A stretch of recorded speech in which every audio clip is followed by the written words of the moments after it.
place au jeu avec l'entre-deux effectué par Monsieur Bissang entre Clint Capella qui rend quand même quelques centimètres à Timofey Mozgov et ses 2,16 m qui va remettre cet entre-deux. Qui va rendre quelques kilos aussi et c'est vrai qu'il va devoir utiliser sa vitesse et sa verticalité pour pouvoir le battre. Il y a une équipe assez, un risque assez important pris par Petar Alexis dès le début du match puisqu'il joue avec 3 grands tout de suite. Couture, Capella et Brunner. Il faudra faire attention aux fautes assez rapidement. Kazadi, Couture, première possession pour l'équipe de Suisse. Le bloc de Capella est tout de suite prise à 2 sur Dusan Mladjan. La pénétration et le premier panier de Clint Capella, le futur joueur des Houston Rockets.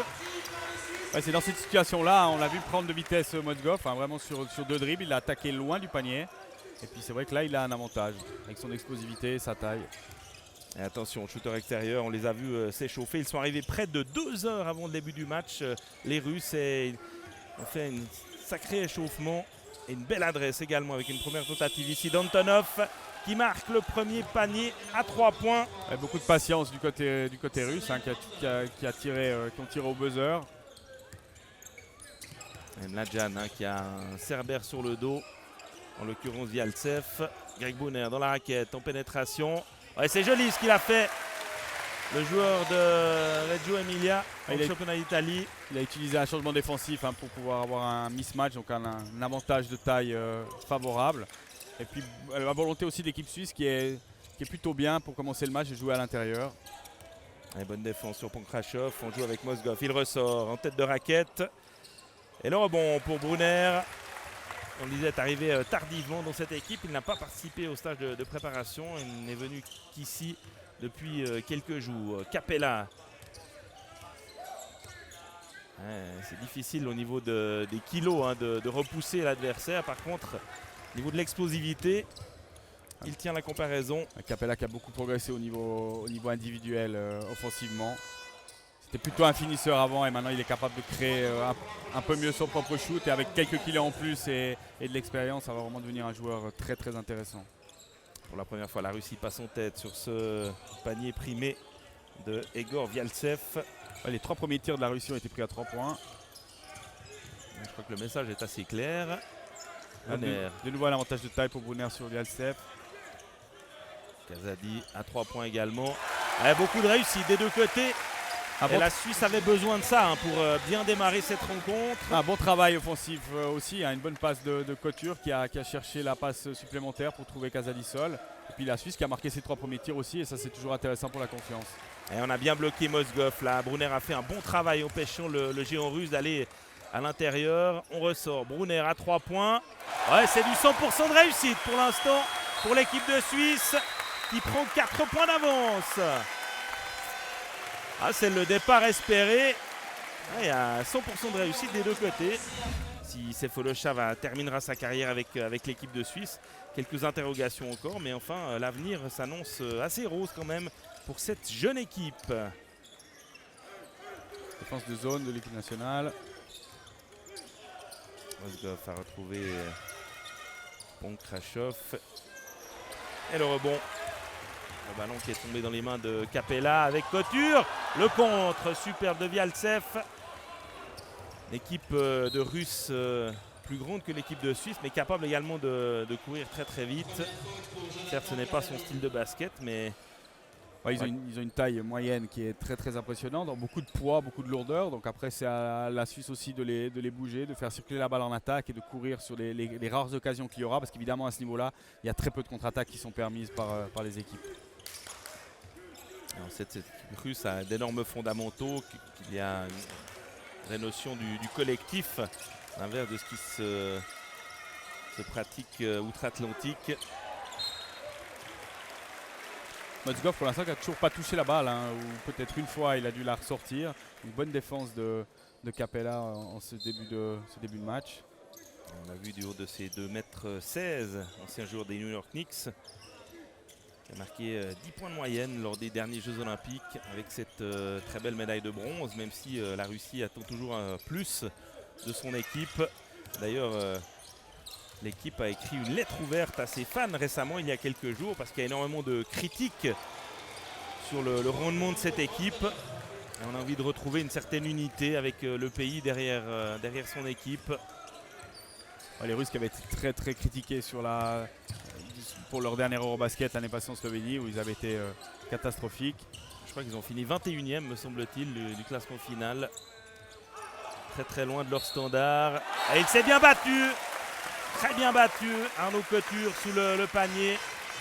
Les 2 points plus la faute. Lancé franc supplémentaire pour le jeune basketteur suisse de 19 ans. Lui aussi qui a un bel espoir du basket suisse, qui a fait une très très bonne saison à Fribourg Olympique cette année. Et qui doit encore beaucoup progresser au niveau offensif, mais qui a beaucoup d'énergie, qui est un joueur teigneux, un bon défenseur, dans le même genre un petit peu que Jonathan Dubas. Un peu plus faible peut-être mentalement que Jonathan Dubas, mais peut-être plus facile aussi à gérer d'un autre côté. Mais c'est des joueurs qui sont très intéressants pour l'avenir du basket suisse. Oh, ça fait quand même maintenant 2-3 ans que Dubas a pas mal de responsabilités dans les clubs où il évolue. Ça aussi, ça forge le caractère, évidemment. Alors, une faute à l'intérieur.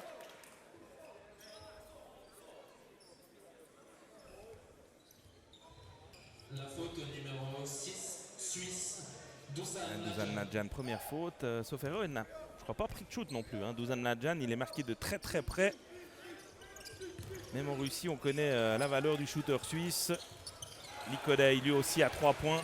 Et il semble parfaitement réglé, les Russes. On vous le disait, ils se sont beaucoup échauffés à 3 points. Ils ont des shoots assez faciles en fait pour l'instant, les Russes. Et ça, c'est vrai qu'il faudra pas les laisser rester dans cette zone de confort, parce que là, ce sera un petit peu compliqué. Et ils ont déjà l'avantage de taille, effectivement. Belle passe à l'intérieur sur Brunner. Ouais, c'est dommage. Capella n'aurait pas dû la toucher parce qu'elle est rentrée. Le panier aurait été accordé à Brunner. Capella a voulu la claquer. Mais là, les arbitres, comme le ballon a été retouché, ne peuvent pas accorder les 2 points. Il y a toujours beaucoup de mouvements dans l'attaque suisse, qui attaque beaucoup dans la situation de pick and roll, donc d'écran sur le porteur de balle, qui pose pas mal de problèmes à la Russie, qui a des grands qui sont relativement peu mobiles. Et c'est vrai qu'ils ont de la peine sur des situations de récupération, et ça donne des ouvertures à Capella et à Brunner, qui font les deux un très très bon début de match. En tout cas, on ne peut que se réjouir de ces premières minutes, avec pour l'instant un avantage de 2 points, peut-être de 3 si Brunner marque son lancer franc. Eh bien non. Brunner qui a eu plutôt une deuxième partie de saison difficile à Reggio Emilia, il était blessé, il a eu beaucoup de difficultés à revenir physiquement, et puis en même temps son équipe jouait très bien, son équipe qui a gagné l'Euro Challenge, qui est la 3e Coupe d'Europe. Allez, le rebond de Capella, on ressort Mladjan à 3 points. Magnifique pour la Suisse, qui prend 5 longueurs d'avance avec ce panier à 3 points. Et Petar Aleksic harangue ses troupes, il demande de mettre beaucoup de pression là sur le porteur du ballon. Pratiquement un pressing tout terrain, alors que Evgeny Pachutin effectue son premier changement, l'arrivée d'Antonov. La clé va se situer là quand même au niveau des changements. Il y a eu pas mal de changements déjà sur l'équipe russe, il n'y en a pas eu encore pour l'équipe nationale. Et c'est vrai que sur la qualité du banc, là, il y aura peut-être des petites interrogations. Mais en tout cas, pour l'instant, sur le début de match, sur les 2-5 de base, l'équipe nationale suisse est dominante. Ouais, Sokolov a fait son apparition également du haut de ses 2,14 m pour augmenter encore la taille de cette équipe. Très bonne anticipation ici de Kazadi.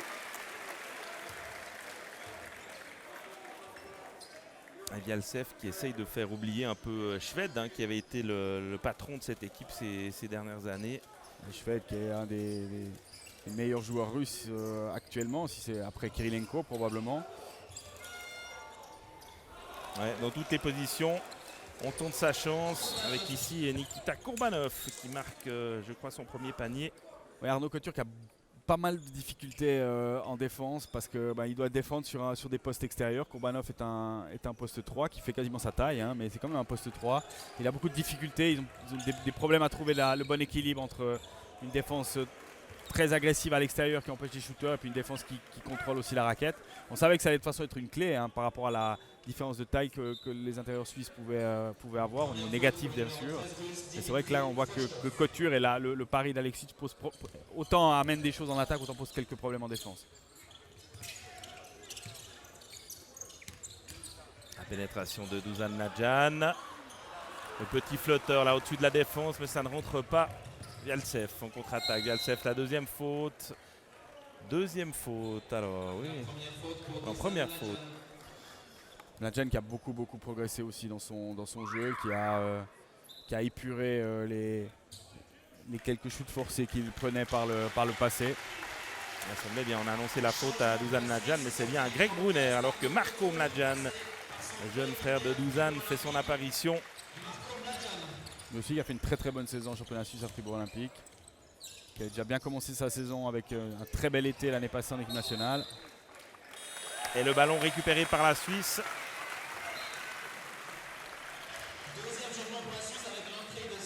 Je pense que la Russie doit quand même être surprise de ce début de match. Ouais, la Russie qui n'arrive pas à imposer son rythme de jeu, qui n'arrive pas à contrôler le score et finalement qui fait chaque fois quelques petites erreurs qui les empêchent de pouvoir revenir au score. Et toujours ce petit avantage pour la Suisse avec 3 points, mais une possession aussi à suivre. Donc 2 ou 3 possessions d'écart. Et Kvostov a relayé Vialtsev pour la Russie. Kvostov qui a notamment marqué 16 points lors de la victoire face à la République tchèque lors du tournoi de préparation à Bamberg en Allemagne. Les Russes ont fini quand même après plusieurs victoires à perdre contre l'Allemagne justement. C'est un petit problème de motivation aussi. Ballon récupéré peut-être par Vogt, Oliver Vogt, le team manager, vous le voyez tout à droite de l'image, le numéro 15, team manager de cette équipe qui n'aurait pas dû jouer cette campagne qualificative.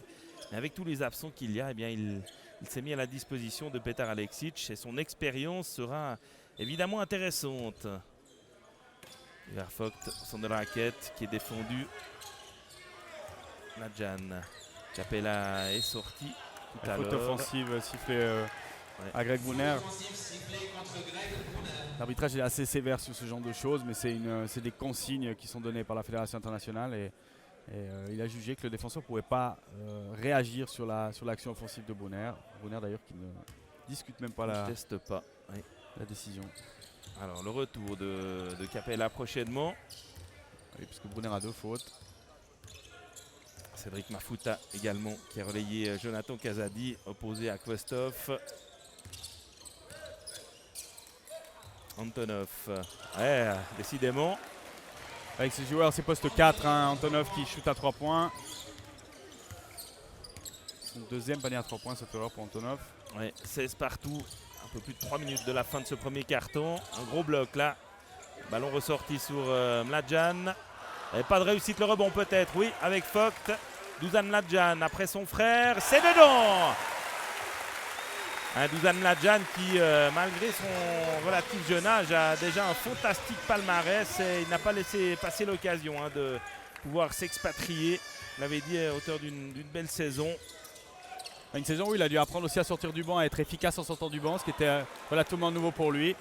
Par contre là, il a toujours ses petits défauts défensifs. Les oublis défensifs, ouais, exactement. Le shoot était relativement simple. C'est toujours dommage quand on a marqué un 3 points de laisser quelque chose comme ça. Et les Russes sont en train de revenir, hein, même s'ils ne font pas un début de match qui est incroyable. Bah, ils sont à 19-19.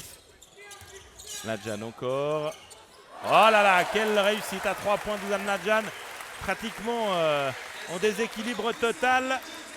La machine est lancée pour Dusan Mladjan. Et on espère que ça va se poursuivre évidemment. Qui défend sur Karasev, joueur NBA de Cleveland.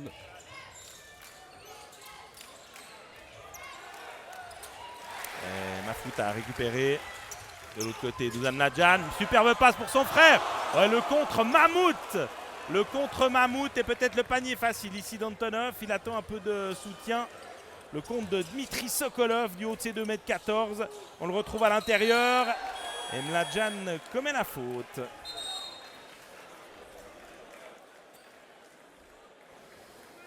Oui, il a dû avoir une petite éclipse lunaire pendant un petit moment parce que c'est vrai que le contre était très haut et Mladjan, c'est un joueur qui fait, Marko Mladjan fait 2,6 m, hein, donc c'est pas un petit joueur qui partait au dunk. On l'a revu, hein, il a juste mis sa grande paluche sur le ballon et le ballon a plus bougé. Exactement. Impressionnant. Il n'y a pas le même gabarit non plus et c'est vrai que Sokolov c'est un beau bébé. Je ne sais pas si vous voyez qui est le tennisman bélarusse, Max Mirny. Ben, c'est à peu près le frère jumeau de Dmitri Sokolov. Et on le retrouve au lancer franc, l'homme au tatouage. C'est Franck qui n'est pas sa grande spécialité. Mais bon, c'est pas très académique son tir, mais ce qui compte c'est d'être efficace, surtout pour des joueurs de sa taille. Et là, Petar Aleksic qui a bien ouvert son banc. Parce que le seul joueur du 5 de base encore présent sur le terrain est Capella qui était quand même sorti quelques minutes. Et Monsieur Bisang donne ce lancer franc à retirer puisqu'un Suisse a pénétré dans la raquette avant le départ du shoot. Monsieur Bisang qui a averti tout à l'heure Evgeny Pachoutine d'un faute technique s'il était trop véhément dans la suite de ce match. Et nouvel échec du géant russe. Cédric Mafuta qui fait partie de cette équipe de Suisse depuis 2004. Hein, c'est le plus ancien avec Oliver Vogt. Un joueur qui est extrêmement précieux, Cédric Mafuta, parce que c'est un vrai joueur d'équipe, très agréable à vivre au quotidien aussi. Un rebond très très offensif de la part de Voronov. Voronov qui était pratiquement le meilleur russe au dernier championnat du monde en 2010. Et là, les Russes qui utilisent davantage de taille de Nikita Kurbanov face à Roberto Kovac. On le disait tout à l'heure, hein, la gestion des fautes, il va falloir faire attention, même si pour l'instant il n'y a que 5 fautes dans ce premier carton. Et le retour. Il faut que la Suisse gère bien ses possessions offensives et s'affole pas trop, parce que là ils ont un moment où ils vont devoir jouer peut-être de manière un peu plus tranquille en attaque. Ils ont un peu moins de talent sur le terrain, un peu moins de joueurs d'expérience, et ces moments dans le match ils en auront parce qu'ils n'ont pas un banc qui est de la qualité des Russes. Et puis ils auront le même problème d'ailleurs face aux Italiens, donc c'est important pour eux de bien gérer ces moments creux, on va dire, des cartons et les fins de carton, notamment pour ne pas permettre de ne pas prendre un écart qui est trop important, même si les Russes passent pour la première fois du match devant, ou la deuxième fois peut-être. Effectivement.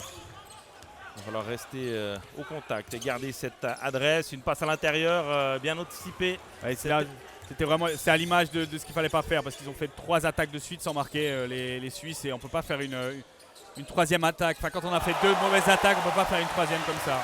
Superbe contre, mais à mon avis, en phase descendante, les arbitres n'ont pas sifflé. Et attention, la Suisse n'est à 2 contre 4. Shoot extérieur. Et cette fois-ci, ça ne rentre pas de la part de Kurbanov. Une bonne dernière possession. C'est la dernière possession du carton. Il faut que les Suisses la gèrent bien. Ils vont jouer à une situation de 1 contre 1 pick and roll entre Mafuta et Capella probablement. Il ne faut pas en tout cas donner la possibilité aux Russes de reprendre la balle, même si les Russes peuvent encore faire une faute d'équipe. Peut-être ce qu'ils vont faire. Non, ils vont laisser jouer. Ouais, la pénétration de Mafuta qui n'est pas récompensée. Et le ballon va être récupéré à 3/10 du coup de sifflet. On voit tout l'avantage athlétique des Russes, parce que Mafuta pensait avoir passé Kurbanov, mais Kurbanov était derrière et fait 2 mètres. Hein, donc c'est difficile d'aller marquer un panier dans cette situation-là. Alors 3/10, ça va être certainement mission impossible, alors que le score est de 22-21 pour la Russie au terme de ce premier carton. À part une claquette. Regardez les bras de Mozgov pour empêcher la passe, mais il va quand même céder sa place à Valérie Likodai, le joueur de Kazan. La majorité de ces joueurs russes qui ont une grosse expérience, notamment d'Euroleague. Et on en reste donc à ce petit point d'avance pour la Russie, qui a couru pourtant tout ce premier carton après le score. Très démonstratif sur le... On rappelle Petar Aleksic, ancien joueur également, qui a notamment passé par Neuchâtel, le championnat suisse, entraîneur de Fribourg Olympique. Il a la double casquette.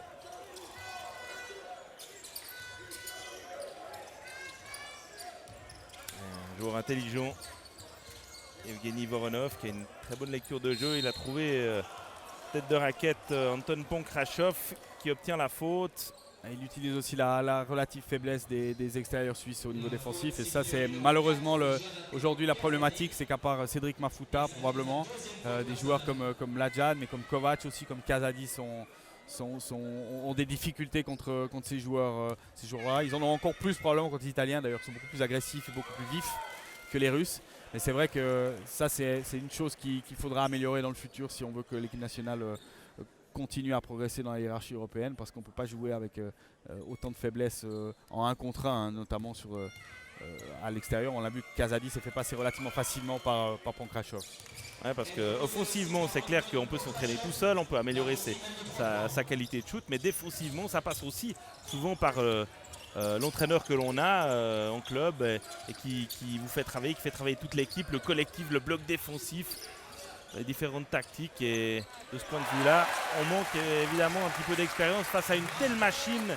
Ces joueurs qui jouent pratiquement tous dans les grands clubs, notamment quelques-uns au CSKA Moscou, qui est quand même l'un des plus grands clubs européens, qui a gagné l'Euroleague, gagné de multiples compétitions, ne parle pas des titres nationaux qu'il y a sur le terrain remportés par tous ces joueurs. Ça fait peur lorsque l'on regarde ce palmarès. Mais pour l'instant, eh bien, la Suisse joue d'égal à égal après 11 minutes, 24 partout. On a vu une très très belle action offensive de la Suisse avant avec un tir de Marko Mladjan. Mais une belle action collective. Et encore une fois, les Russes qui pèsent avec beaucoup de fautes provoquées. Les Russes ont fait que 3 fautes pour l'instant et les Suisses en ont fait 8. Ouais, avec la première de Dos Santos ici, à l'intérieur de Boncourt. Nikolai à 3 points. Et le rebond de Mozgov. Tire beaucoup trop simple. Hein, et Capella a failli récupérer. Il n'y a personne à 2 mètres, donc c'est évident. Aussi tire beaucoup trop simple. Deux fois moins de réussite et le rebond. C'est 2 fois de Santos qui est dans le coup d'ailleurs et qui n'a pas fait une très bonne rentrée au niveau défensif, même si ça n'a pas eu d'incidence pour l'instant au niveau scoring, mais ça fait 3 défenses de suite que les Suisses doivent faire et c'est compliqué après. Avec les mains, avec les pieds, avec tout. Ouais, Mozgov qui est un petit peu nerveux et c'est aussi tout au crédit des joueurs suisses parce que les Russes sont pas prêts pour l'instant à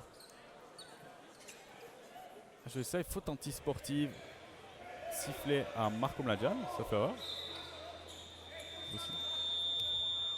Pour avoir joué le ballon avec les pieds, ça me semble extrêmement sévère.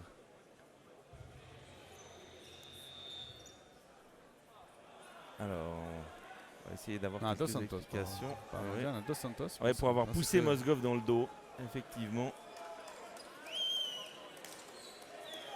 Deuxième faute en 10 secondes là pour Dos Santos, le numéro 12 de l'équipe de Suisse. Alors Aleksic demande quelques explications à Monsieur Williams.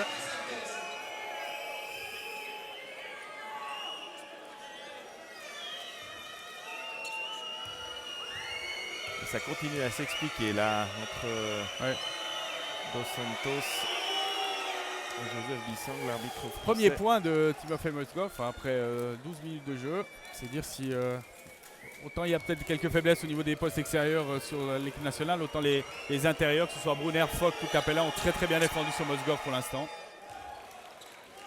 On l'a vu s'échauffer avec facilité déconcertante tout à l'heure. Pour l'instant, il n'arrive pas à mettre son basket en pratique. Il y a très peu de ballons en fait, hein. Il a très peu de ballons dans les mains. Bon, il y a d'autres options dans cette équipe, effectivement. Beaucoup trop, à notre goût. Ballon récupéré par la Russie après cette faute antisportive. Les Russes avec 2 points d'avance, peut-être 4 ou 5 maintenant s'ils marquent sur cette possession. Likodai en pénétration. Et très bon bloc de Dos Santos qui se rachète parfaitement.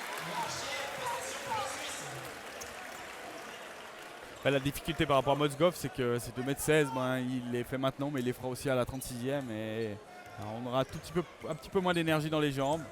Et ces quelques centimètres peut-être seront décisifs à un certain moment du match. Le retour de Kazadi avec Kovac, lui aussi est très à l'aise à 3 points. Le ballon perdu par Capella, la passe de Kovac difficile à maîtriser. Voronov. C'est un cadeau empoisonné pour Capella cette passe. Allez, il faut essayer de récupérer Mozgov qui est ressorti de la raquette. Pankrashov. L'interception, c'est bien joué de la part de Kovac. Et il obtient la faute de Pankrashov. Quelques hésitations de la part des Russes dont profitent parfaitement les Suisses. Les Russes qui aimeraient jouer plus à l'intérieur. Je pense que le coach a demandé de jouer un petit peu plus sur Mozgov. mais qui sont un petit peu empruntés parce qu'ils ont quelques shoots ouverts à 3 points et peut-être trop de shoots ouverts aussi. Et c'est toujours délicat pour un entraîneur de vivre avec un match où on va faire que de shooter à 3 points. Et je pense qu'il aimerait pouvoir équilibrer son jeu pour être un petit peu plus à l'aise dans cette partie. Mais pour l'instant, les Suisses les empêchent de faire ça. Et c'est encore une fois tout au crédit de Petar Aleksic et de ses joueurs. Deuxième balle perdue de suite par Kovac. Hein. Ouais. C'est gênant, même si la première était au crédit de Capella, probablement c'était de la faute à Kovac. Et encore une fois, Kovac encore perd une ce ballon. anti-sportive malheureusement. Là, il l'a retenu. Et ça, c'est des points qui coûtent cher parce que ça va faire 2 possessions pour l'équipe de Russie. Tout à l'heure, elle n'a pas su en profiter. D'ailleurs, Kovac est remplacé immédiatement par Dusan Mladjan. Allez, il faut garder la tête froide. Ça serait dommage de dilapider en quelques instants tout le très bon travail effectué pendant les 11 premières minutes. Aleksic qui va faire rentrer Brunner et je pense que c'est une bonne option aussi pour amener un petit peu plus de sérénité dans cette équipe. On a besoin d'un peu d'expérience, un peu de poids aussi.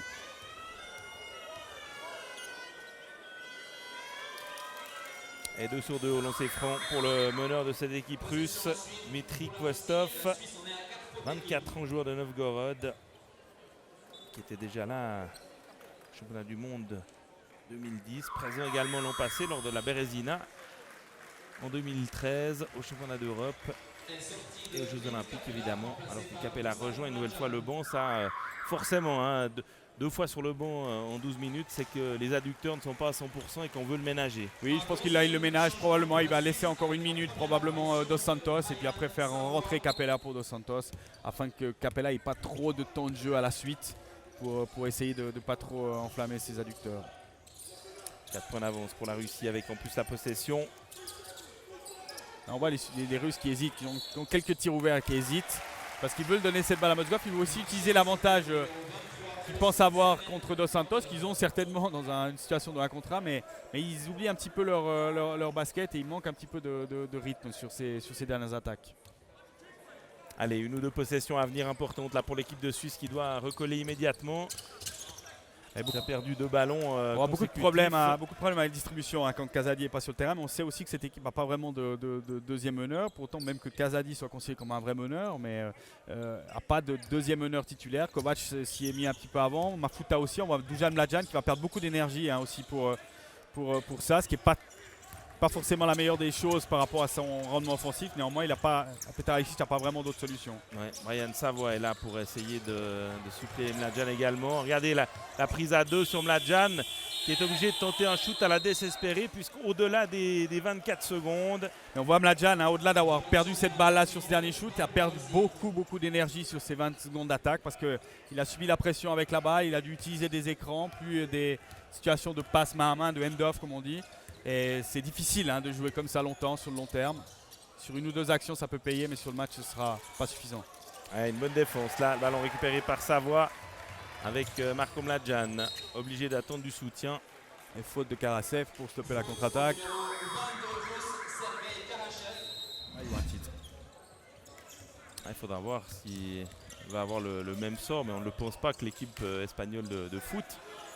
C'est un petit peu moins fin de victoire là lors de la dernière Coupe du Monde.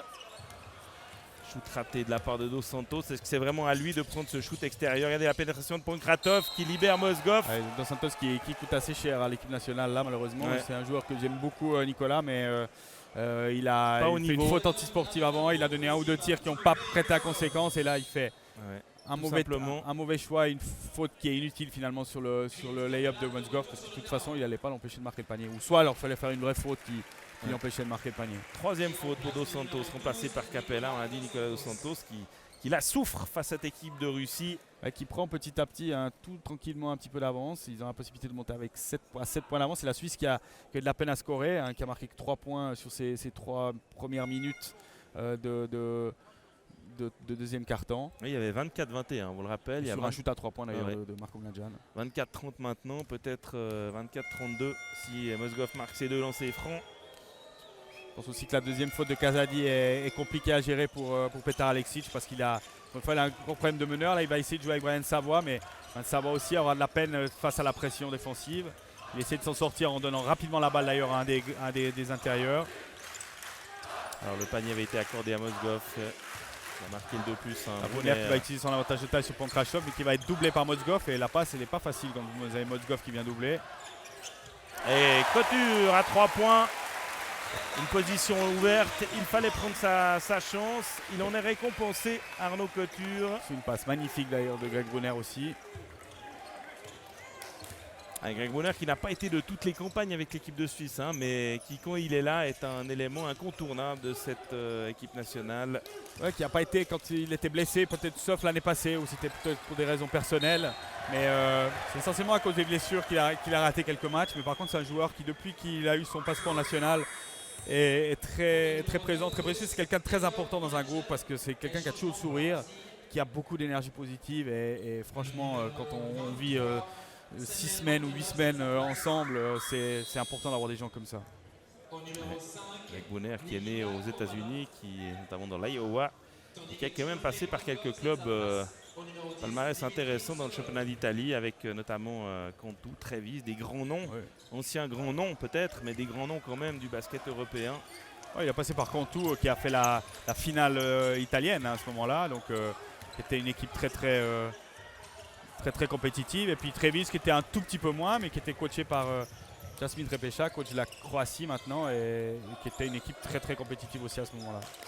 Et on a vu que Capella souffre notamment au rebond offensif et n'arrive pas véritablement à offrir une deuxième chance à cette équipe de Suisse. Karasev, le shoot est ouvert. Et le rebond malheureusement pour Pankrashov à l'intérieur. L'équipe de Suisse là, qui ne sait plus où donner de la tête malheureusement. Et qui court beaucoup, hein. On les voit beaucoup courir derrière la balle, ils ont des problèmes de possession. Puis c'est vrai que Capella qui se nourrit beaucoup de rebonds offensifs, qui se nourrit beaucoup de situations proches du panier, avec sa dextérité proche du panier qu'il a acquise au fil du temps, et puis aussi sa verticalité, son explosivité. C'est vrai que là il est moins dominant, parce que c'est un problème physique ou aussi dû à la qualité de l'adversaire, probablement un petit peu des deux. S'il n'est pas à 100%, et il n'est pas à 100%, ça diminue quand même nettement son rendement athlétique. Ça c'est certain, puisque aujourd'hui c'est essentiellement son rendement athlétique qui en fait le joueur qu'il est. Probablement que ça va encore... le côté athlétique va diminuer, l'importance du côté athlétique va diminuer petit à petit avec l'augmentation de sa connaissance du jeu et de ses qualités techniques. Et de ses qualités aussi de force pure, on va dire. Parce qu'aujourd'hui, quand on le voit à côté de Sokolov, il fait jeune junior, même si le potentiel des deux joueurs n'est pas à discuter. Il ne va pas prendre en hauteur, mais il faudra qu'il prenne en largeur. Hein. Exactement. Ça, c'est sûr pour la NBA.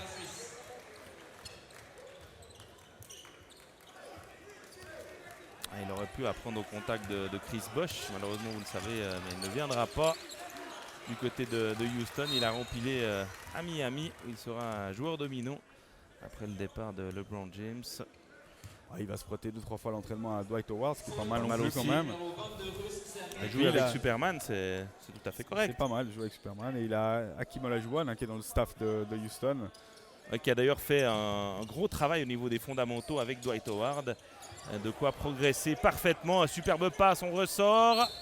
La faute sur Dusan Mladjan qui doit en être en tout cas à 4 paniers à 3 points.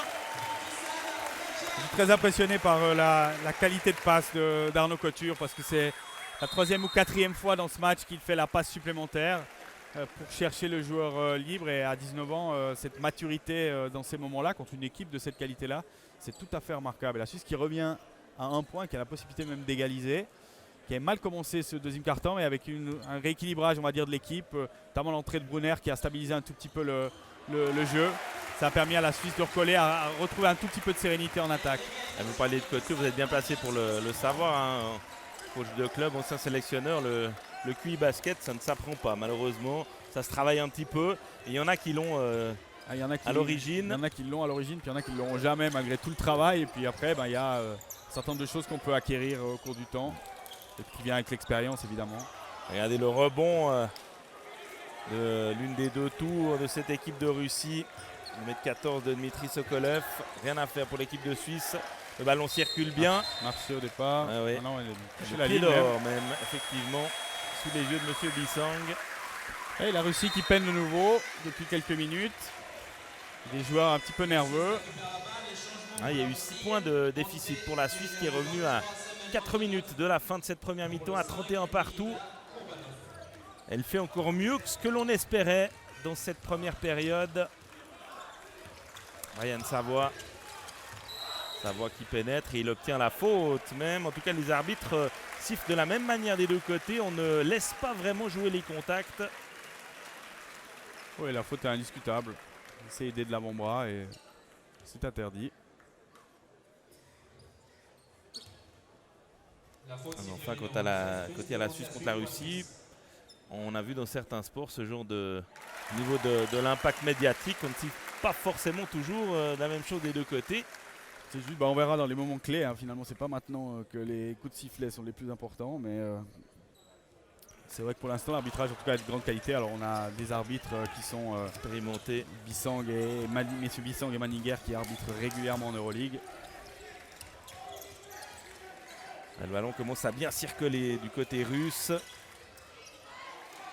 On voit les Russes qui ont un tout petit peu plus de peine à 3 points et qui ont beaucoup de shoots à 3 points ouverts.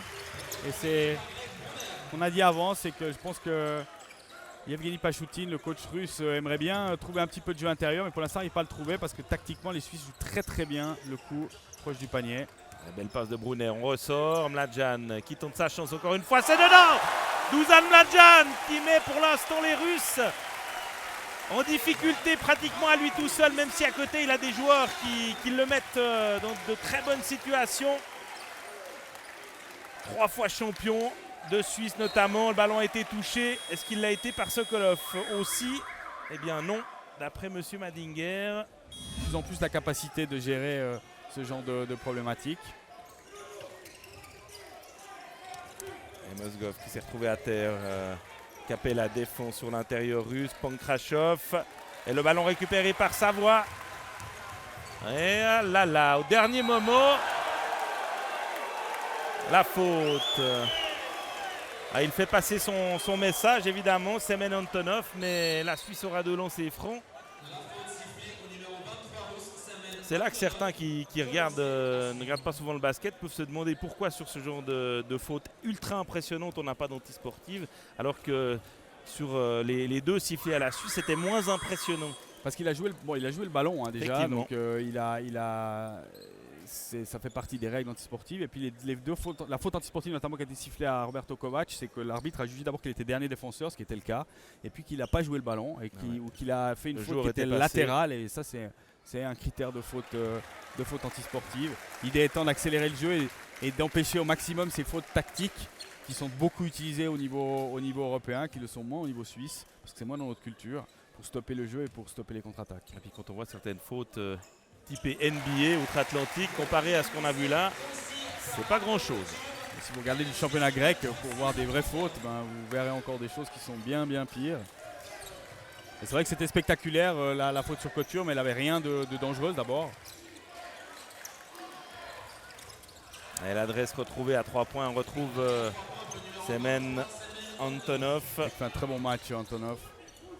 Ils l'ont passé malgré la débâcle du côté du championnat d'Europe. Il a tourné à plus de 13 points de moyenne. Couture qui est marqué de très très près désormais par Nikita Kourbanov. Défense russe qui a resserré un petit peu sa garde. Mladjan a été contré cette fois. C'est un des rares mauvais choix de Dusan Mladjan. Il n'y a pas grand chose à faire d'autre. Mais là on voit alors qu'athlétiquement les choses sont difficiles. D'ailleurs un changement. D'ailleurs il est changé par Petr Aleksic. Je pense que c'est pas un mauvais choix d'ailleurs de le. Faut le reposer pour exactement. Et à une deuxième mi-temps ils sont toujours devant. Ils ont 2 minutes à bien gérer, surtout au niveau des possessions d'attaque. Et il ne faut pas que Mladjan aussi se frustre. Et je crois que c'était intelligent de le changer à ce moment-là. Allez, possession russe pour peut-être revenir à 36 partout. Une passe difficile pour Mozgov qui a fait parler la grandeur de ses bras. Et on essaye de trouver l'ouverture face à une défense suisse bien regroupée. Et un shoot complètement raté, le rebond de Mozgov quand même. Et ils s'y mettent à 2 pour commettre la faute sur l'intérieur de Denver. Alors, Capella. La faute sifflée à l'intérieur contre le numéro 13 suisse. C'est difficile pour Clint qui se bat bien, qui fait un très bon match défensif, mais c'est vrai que voilà, il faut se les farcir ces centimètres et ces kilos de déficit. Mais pour l'instant, Ouais, encore une parce fois, que Mozgov n'est pas du tout dominant dans ce match. Quand il y a que les centimètres ou les kilos, il y a une petite ouverture, mais quand il y a les deux, Effectivement. c'est plus compliqué, c'est dur d'anticiper. Les passes à l'intérieur, l'autre a quasiment 20 cm d'envergure supplémentaire. Et encore une fois, ces kilos-là, au début, on a un peu plus d'énergie, un peu plus d'envie, un peu plus d'adrénaline, mais au bout d'un moment, on ne peut pas que gagner à l'énergie. Et c'est vrai que ça va devenir d'ailleurs de plus en plus difficile dans le match, mais encore une fois, pour l'instant, les Suisses s'en sortent bien, ont toujours un point d'avance. Un seul lancer franc réussi par Timofey Mozgov et le retour d'Oliver Vogt qui vient de passer. Il avait pratiquement arrêté le basket, une saison à Mayotte. Ouais, pour le plaisir. Ouais, pour le plaisir. Mais ça lui a permis de s'entretenir et c'est pour cela qu'il a pu répondre à la demande de Petar Aleksic d'outrepasser son statut de team manager qui est tout récent pour venir donner un coup de main à l'interception de Capella. Va-t-il aller au bout? Clint Capella. Eh bien oui, c'est dans la douleur, mais c'est 2 points quand même. 40-35, 5 points d'avance pour la Russie, pour la Suisse à 1 minute de la fin de cette première période. Qui l'eût cru?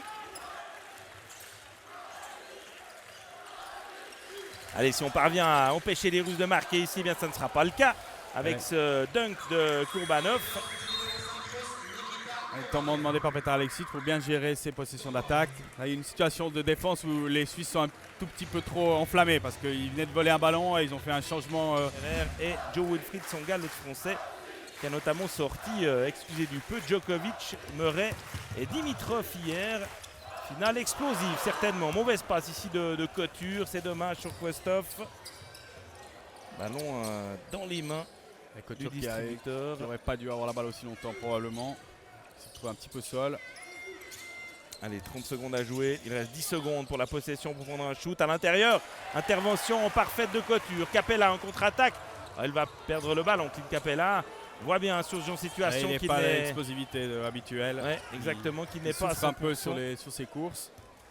Dernière possession pour les Russes qui vont essayer d'égaliser. Ils ne donneront pas une dernière possession à la Suisse, probablement. Mozgov qui va perdre ce ballon. Capella, il faut le donner. Brian Savoie à Capella. Le dunk! Le dunk de Clint Capella en cette fin de première mi-temps pour donner à nouveau 5 points d'avance à la Suisse. Regardez la banane de Greg Brunner. Greg Brunner et toute l'équipe de Suisse qui rejoint le vestiaire sous les applaudissements du public fribourgeois. Il n'y en a pas assez de ce public pour cette magnifique performance de l'équipe de Suisse après 20 minutes ici. Jan Kazadi et Brunner pour démarrer cette seconde mi-temps. Ouais, la Russie qui pourrait aussi opter peut-être à un moment donné dans le match pour jouer petit avec que des numéros 4. Enfin, des numéros 4 qui font 2,5 m quand même, donc c'est relativement grand pour être petit, on va dire, mais pour essayer d'accélérer le jeu et donner du rythme. Mais là, ça veut dire qu'ils s'adapteraient finalement eux à la Suisse, qui n'est pas forcément le but du coach évidemment. On a vu un très beau, joli mouvement de Greg Brunner dos au panier qui a obtenu la faute. Très précieux Greg Brunner aujourd'hui. Ouais, très, très sobre dans ce qu'il fait. Il a amené que du positif, beaucoup de calme, beaucoup de sérénité dans le jeu de l'équipe nationale. Et le 6e point de l'intérieur suisse.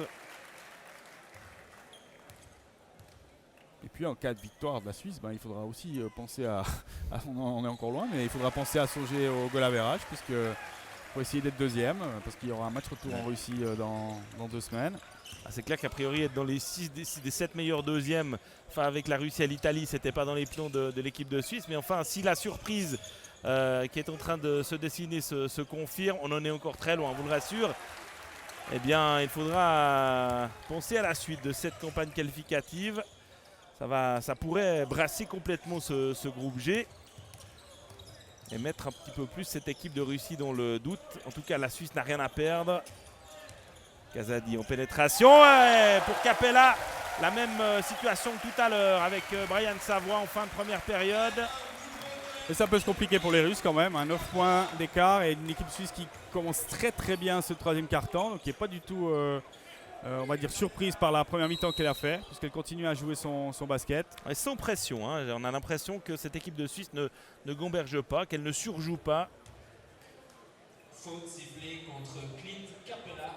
Je pense que ce match aurait lieu en Russie. Je pense qu'il y aurait une jolie bronca dans la salle parce que cette équipe russe, pour l'instant, n'a pas envie d'inverser la tendance. Greg Brunner à 3 points. Quand même pas exagéré, l'ami Greg. Allez, repli défensif ici. Pas laissé de shoot ouvert. Pankrashov et Antonov. Et la faute, ouais. Kazadi qui a titillé le russe et il a obtenu la faute. Ah, il y a pas mal d'énervement chez les Russes qui savent pas trop comment jouer. Et l'arrivée de Pavel Korobkov, le numéro 8, qui je crois n'avait pas joué au cours de la première période. C'est-à-dire que du côté d'Yevgeny Pachoutin, on tente un petit peu tous les scénarios pour inverser ces 9 points de retard après 22 minutes. Brunner, justement face à Korobkov. Greg Brunner, il faut qu'il trouve du soutien. Oh là là là là! Dusan Mladjan on fire! 6e panier à 3 points pour l'ancien joueur de Lugano. Ah, il est peut-être en train d'écrire l'une des plus belles pages de l'histoire du basket suisse. Pankrashov face à Kazadi. Ballon ressorti derrière la ligne à 3 points. Korobkov avec Vialtsev à 3 points. Et ça ne rentre pas, le rebond pour Brunner peut-être. Ah, puis je suis très compliqué, hein, des Russes qui est au buzzer et une équipe encore une fois qui ne sait pas trop comment elle s'appelle. Et puis 12 points, c'est quand même pas mal à ce niveau de la compétition, parce qu'on n'a pas des juniors en face. Et la Suisse pour l'instant gère bien ses possessions, a perdu très peu de ballons finalement. Il y a eu quelques erreurs, mais finalement les deux équipes en ont commis aussi. Et il faudra aller les chercher. Et la Suisse est vraiment en bonne position pour l'instant dans cette partie. Ouais, parce que si on accepte ces 2 minutes où la tête a un petit peu chauffé tout à l'heure, mais elle garde la tête froide justement, avec très peu de mauvais choix. Et une défense, en tout cas en ce début de deuxième période, assez resserrée. Et Greg Brunner a mis un petit peu de transpiration sur le parquet. La hantise évidemment des basketteurs, une cheville qui peut se dérober et qui peut tourner. Ils sont tous évidemment strappés, avec même certains ont des protections aux chevilles. On ressort pour Korobkov à 3 points. Ouais, pas de chance là. Le numéro 8, le rebond de Clint Capella. Allez, attention à ne pas perdre ce ballon. C'est bien joué de la part de Clint qui ralentit le mouvement. D'ailleurs, Petar Alexic demande de jouer les 24 secondes. Jonathan Kazadi, lui aussi très sobre. Kazadi est en pénétration à l'intérieur pour Capella qui se retourne. Il est contré par Sokolov qui n'a même pas eu besoin de sauter. Ouais, là, c'est difficile quand il va jouer au contact comme ça. La vie est un peu plus difficile, dans le changement d'ailleurs, Clint Capella. Puis habituellement, dans ce genre de situation, il a une toute autre explosivité qui lui permet de sauter vers le cercle.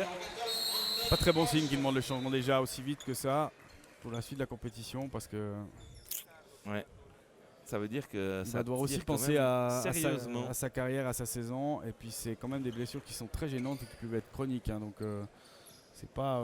Et puis si ça vient à lâcher, il y en a pour quelques mois. Allez, toujours 12 points d'avance après 3 minutes dans cette seconde mi-temps. 12 points d'avance pour la Suisse. Oui, vous avez bien entendu, face à la Russie, médaillé de bronze des Jeux Olympiques de Londres dans ce premier match qualificatif pour l'Euro 2015. Et le public l'a bien compris, il est en train de jouer son rôle de 6e homme. Brunner, attention à ne pas perdre cette balle. Il faut peut-être profiter de cette contre-attaque et la faute de Korobkov. Et Mozgov qui est toujours assis sur le banc et les Russes qui n'arrivent toujours pas à voir, qui va rentrer maintenant. Alors, la sortie de Sokolov, remplacé par Mozgov. Ouais, on peut penser à des Capella qui immédiatement est en train de faire quelques étirements là-bas devant le banc de l'équipe de Suisse. On peut penser que Capella, tant que la Suisse va être nettement devant, pourrait rester sur le banc. De l'autre côté, il ne va pas pouvoir se refroidir trop longtemps non plus.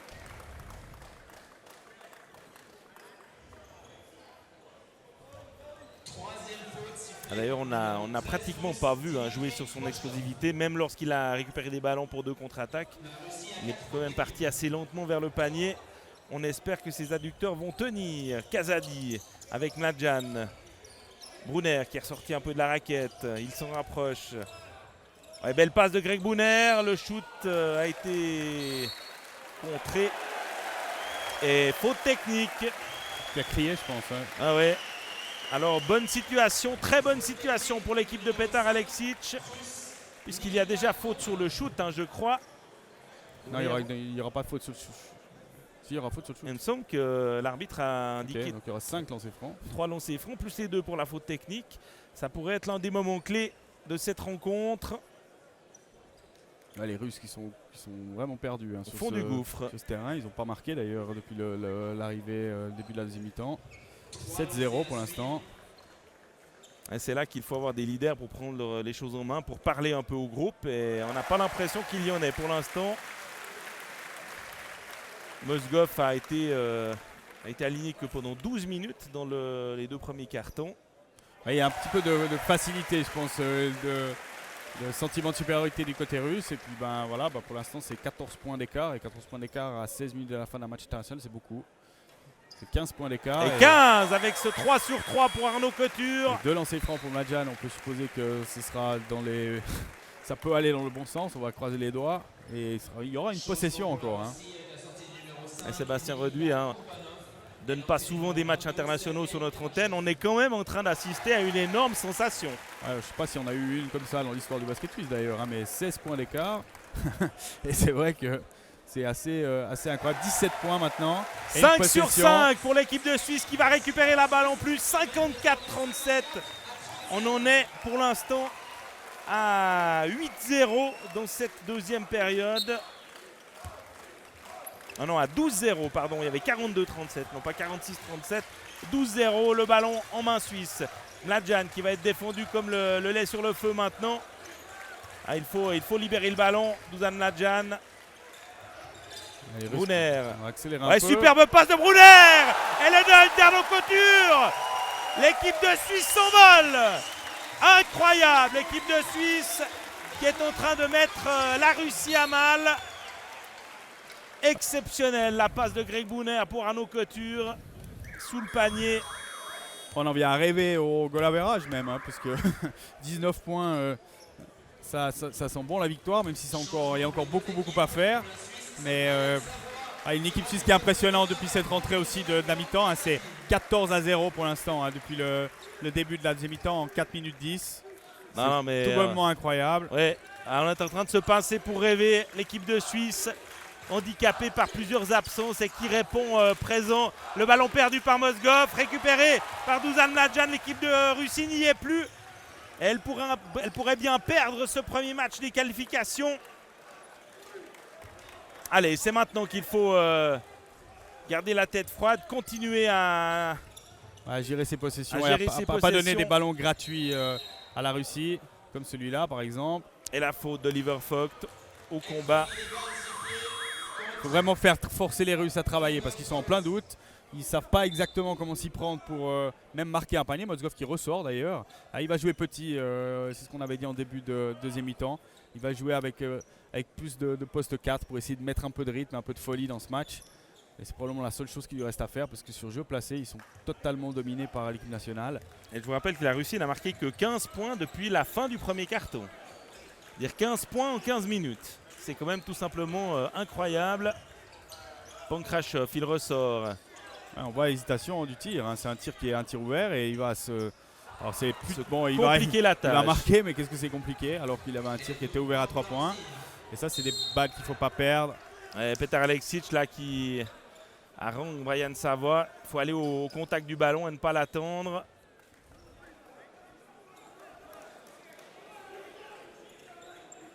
On aimerait un petit peu plus d'ambiance dans cette salle. Ouais, ça mériterait effectivement. 17 points d'avance face à un médaillé de bronze olympique, ça ne va pas arriver toutes les années dans l'histoire du basket suisse, même dans l'histoire du sport suisse d'ailleurs. Ouais, je crois que c'est tout simplement l'une des plus grandes sensations à laquelle on est en train d'assister, même si là...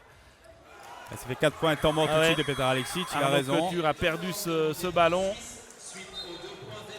Il faut bien gérer 2-3 possessions de suite, il faut se calmer aussi. On voit Mladjan qui s'énerve beaucoup contre Brian Savoie et c'est pas vraiment le moment. Oliver Vogt qui n'a que peu joué. Ouais, mais qui a été précieux sur les quelques minutes. C'est important. Plus d'intensité défensive, tout d'un coup de l'équipe de Russie qui sent que c'est maintenant ou jamais. Ouais, ça c'est un très bon choix de Dusan Nadjan. Superbe, Dusan Nadjan qui est pour l'instant le match winner de cette équipe de Suisse. Ça c'est quelque chose qu'il n'était pas capable de faire il y a 2 ou 3 ans encore et son année en Serbie l'a aidé à mûrir sur ce genre de possession parce que c'est là qu'il a la capacité d'amener quelque chose d'essentiel à l'équipe nationale. Ça joue tellement fort. Et Kulagin n'avait pas joué en première période. On essaye de trouver une solution du côté de Pachoutine. Kulagin qui... Et faute de Brunner, c'est juste. Kulagin qui a pénétré pour essayer de libérer ce ballon, mais les Russes ne sont plus du tout en réussite au shoot extérieur. Ah, il manque beaucoup de rythme dans le jeu d'attaque. Ils sont très statiques. Et c'est pas facile de prendre un shoot quand vous êtes à l'arrêt. Troisième faute de Greg Brunner et le retour de Clint Capella. Alors, maintenant même, effectivement, pour Greg Brunner, pour ses 3 fautes.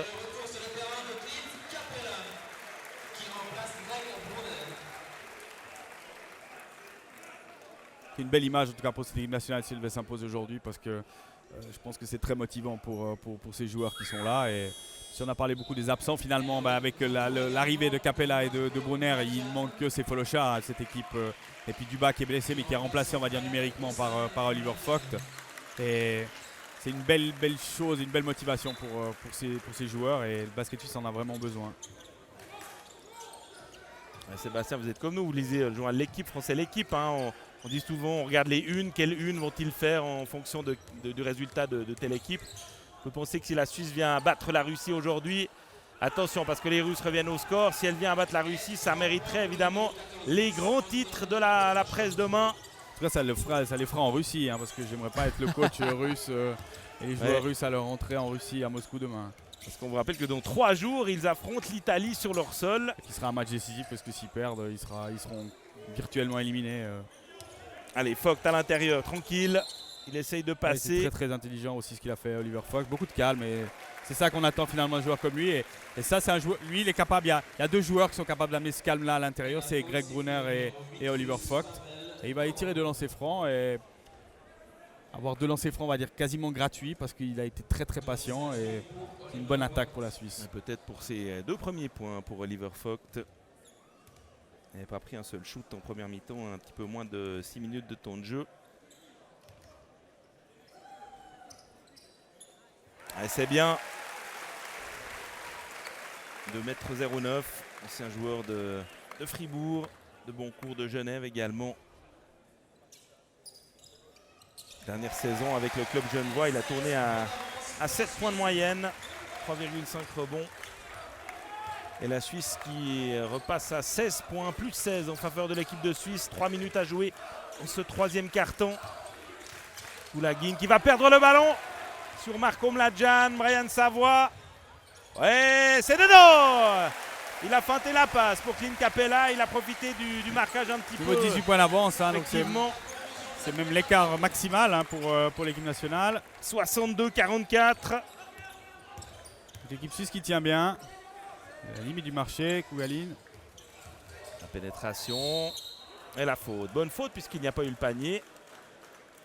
Marko Mladjan, je crois. Ça empêche les Russes de s'enflammer. Il n'y a rien qui est facile. Au numéro 8, Suisse, Cédric Mafuta.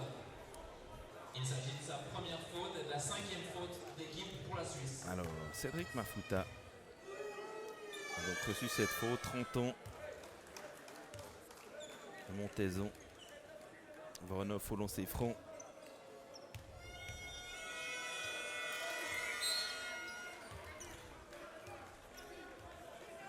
Les arbitres sont intransigeants aujourd'hui.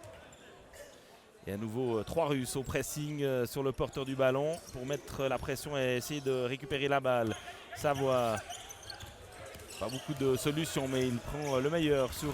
très sûr de lui, Brian Savoie. Très peu d'erreurs pour un joueur qui vit sa première sélection officielle, sauf erreur, en équipe nationale, en match officiel. Capella à l'intérieur. Ouais, c'était difficile ce qu'il a tenté. Ballon récupéré par Savoie et petite mésentente là entre Capella et Vogt. Là c'était une vraie erreur de Brian Savoie par contre, parce que là il aurait dû retourner et ils ont le temps avec 16 points d'avance. Même s'il faut perdre une fois ou 2 la balle pour violation des 24 secondes, c'est mieux ça que de la redonner dans les mains d'un adversaire et de risquer surtout une contre-attaque. Et la défense. Petite glissade à 3 points. Et le rebond tranquille de Savoie. Avec Koulagin qui n'arrive pas à mettre la pression sur le joueur suisse qui est né en Argentine, Marko Mladjan. On a presque l'impression d'avoir affaire à une équipe de routiniers. Ouais, beaucoup de confiance, beaucoup de simplicité aussi dans leur jeu. Oh là là! Quel 3 points de Brian Savoie! Quasiment à 8 mètres! 65-46. Hein. Sébastien, on vous voit hocher la tête, on n'y croit pas. Ah, là, on n'y croit pas.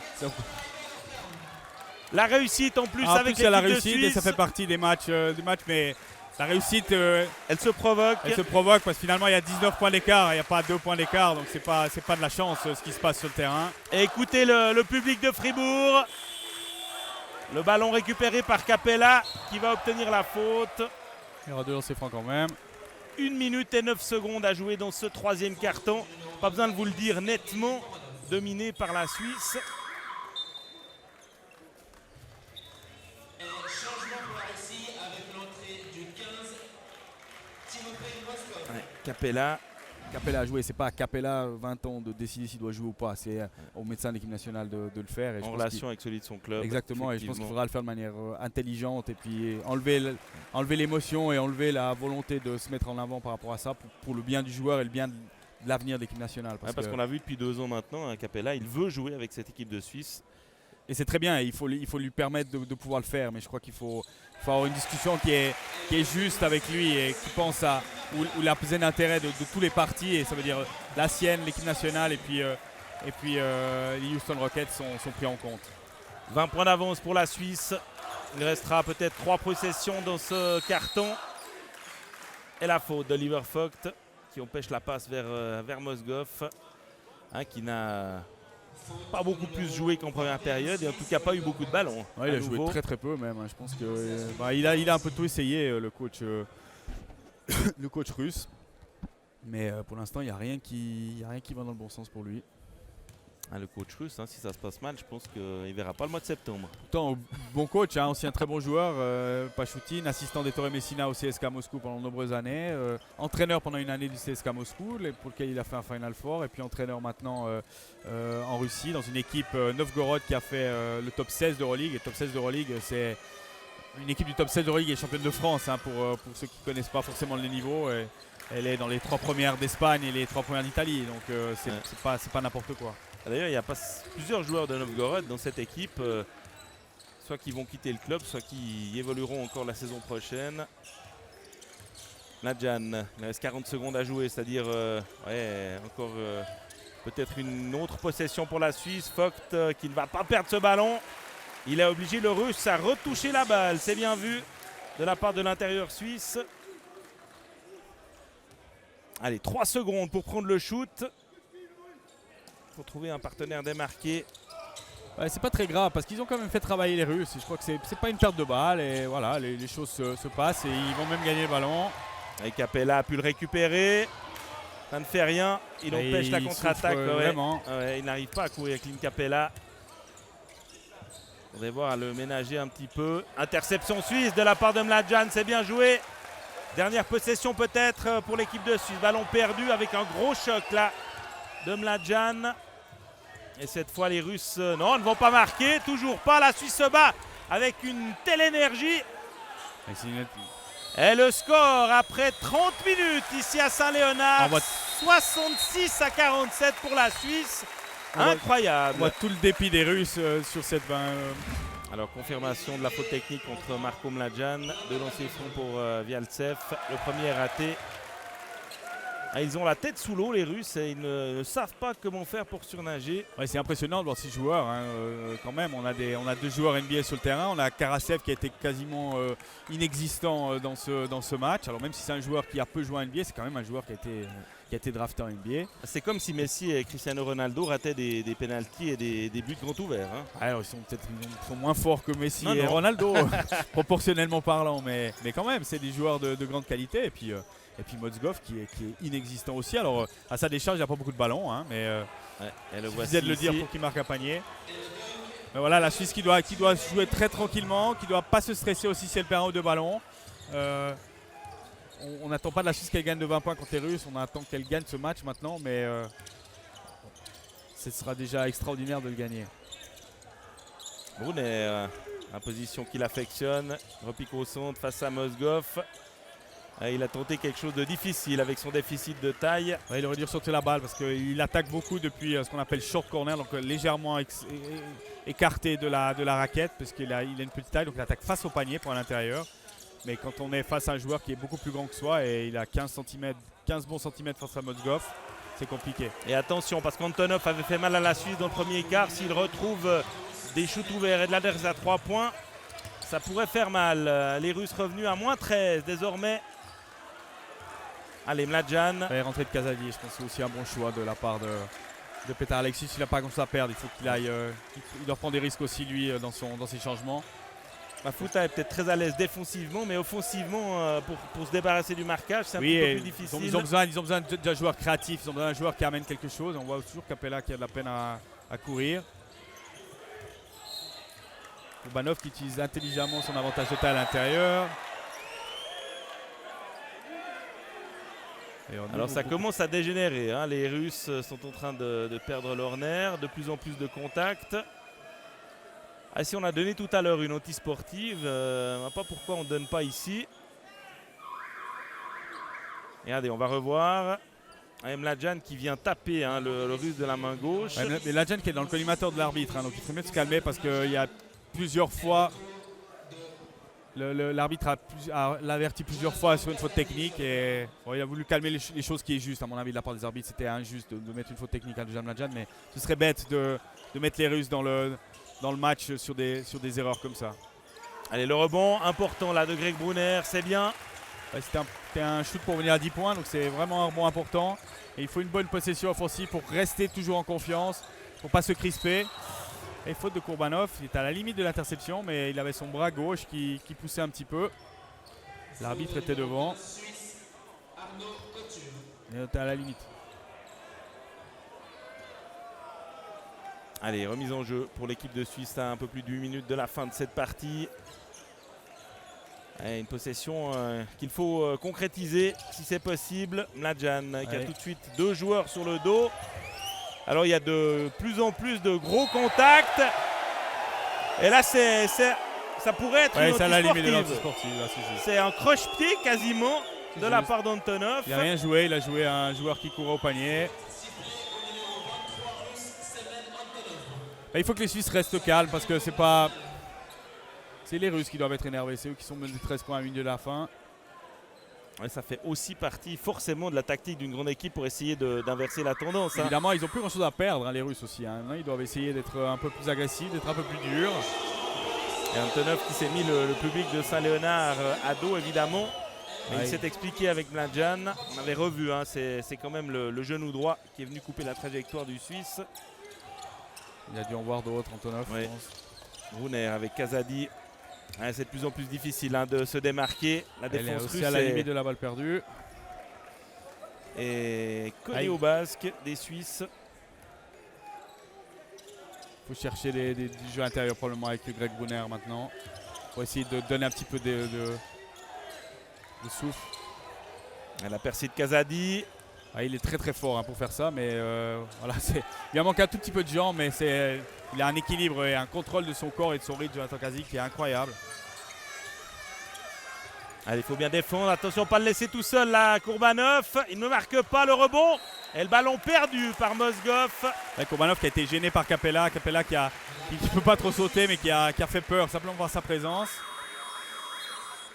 C'est quand même incroyable quand on voit habituellement Mozgov, les mains qu'il a sous le panier. Là, ça doit être, je sais pas, il a mis un dunk facile, autrement, pratiquement pas produit de jeu.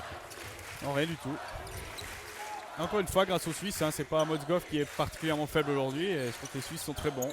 Allez, Mladjan en pénétration, il cherche du soutien, il se fait contrer par et là, il aurait dû tirer parce qu'il a cherché une passe. Et le tir aurait été mieux, même pour un rebond offensif probablement.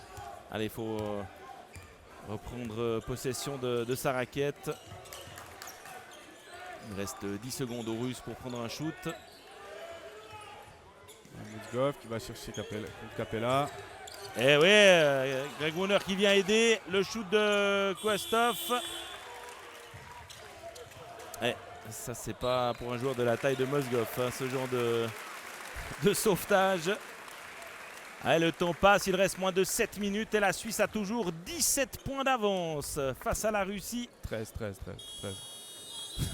Pas trop Ouais, s'enflammer. je m'emballe, effectivement. 13 points d'avance. Mais quand même, c'est toujours bien. Et le Pipa, elle a de la peine en attaque depuis 2-3 possessions, mais finalement, elle donne peu d'occasions à la Russie et c'est très très bien. Encore une fois, une équipe qui est très très mûre sur le terrain. Et rien n'est fait, effectivement. À la limite 13 de la points en faute, basket. Lavronov. Capella en pénétration. Ouais, en pénétration. Ah, il avait un Mozgov sur le dos et un autre Russe sur l'épaule gauche. Il va se faire faute antisportive d'ailleurs. Donc ça dégage les fautes antisportives, mais il a jugé que Mozgov n'avait rien touché. Ouais, puis elle est par derrière. Il a touché effectivement. son bras, qui n'est même pas son bras de shoot. Un petit peu d'oxygène là pour l'équipe de Suisse dans cette ambiance, même si la salle n'est pas pleine, assez irrespirable, faut bien le dire, au fur et à mesure que le temps défile. Ouais, ça c'est les points qui peuvent faire la différence dans ce dernier carton. Les lancers francs à ne pas rater.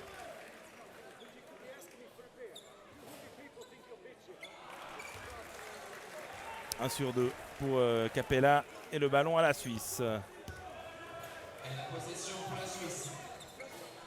Petar Alexic annonce un système pour Greg Brunner à l'intérieur et je pense que c'est aussi une bonne chose face à Korobkov où il a un avantage en termes de poids et essaye de donner un peu d'oxygène. C'est une situation de pick and roll.